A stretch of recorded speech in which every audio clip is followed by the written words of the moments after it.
we saw the movie. What a ride. You always think, okay, from the Russo Brothers, you of course know it's going to be good.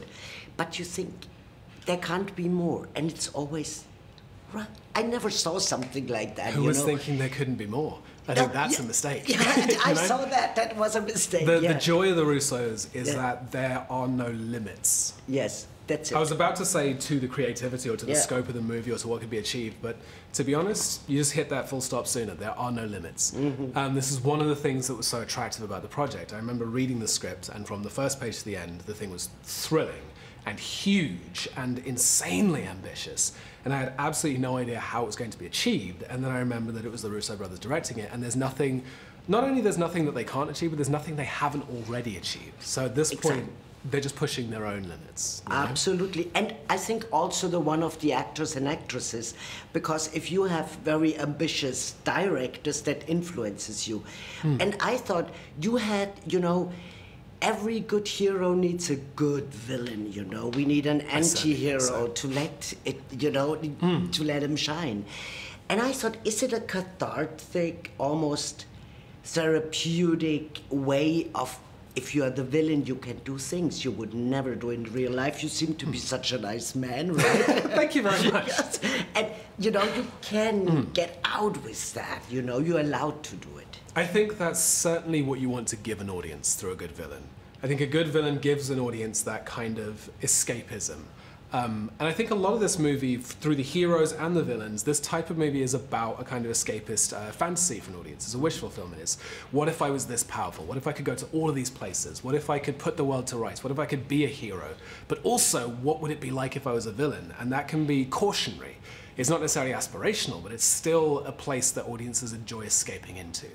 And I think what characters like Denny Carmichael and Lloyd, played by Chris Evans, wonderfully provide is a really delicious deviousness of enjoying their own badness, essentially, of enjoying their own lack of limits.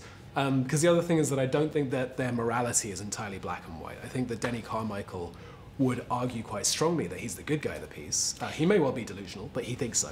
Yes. The only difference is that he's unencumbered by a conscience, and so he approaches things in a very straight line by any means necessary, which is horrific, but terribly good fun to watch. But when you play a character like that, because I suppose you're a person of, like you spoke about, moral, you have your values and your rules in your life, what you could do or what not. Is there something, where you think it's nice to play because, like what I said before, it frees me also, what you would never do in your life, but you can do it on screen, and you get paid for it. Well, I think every day on set was a little bit like a holiday from myself, Yes. There's all the things that I like about myself and that I value, and generally I'd put those in a little box and put them away for the day, and then hang out as Denny Carmichael and be all the things that I would never be. But as I said, I think it's always with the focus that that is the gift you give the audience, that hopefully the audience lives that through what you're doing with the character. After, every evening, because shooting a movie, I can imagine, is really also exhausting, physically and mentally, of course. How do you calm down? How do you relax after a day of shooting? Are you meditating, or you're going in an ice bath? I have no idea what is your personal relaxation? My personal relaxation? I'm afraid it may be very straightforward. I think I just sleep a lot. That's good. I keep life very simple. I'm a minimalist. I hydrate and I rest. I'm a big power napper. I'm a big believer in power naps, so I kind of sprinkle those through the day on set. And to be honest, I say power nap, it's kind of semi-meditation power nap. I think I'm just not as highfalutin as that. I think the idea of just stopping and resetting through the day is very valuable. And then similarly at night, it's just leaving work at work, That's so good. If you can do that, that's very healthy. Stay with that. What did you learn? Because, you have a fantastic career, and so far, it's going on and on.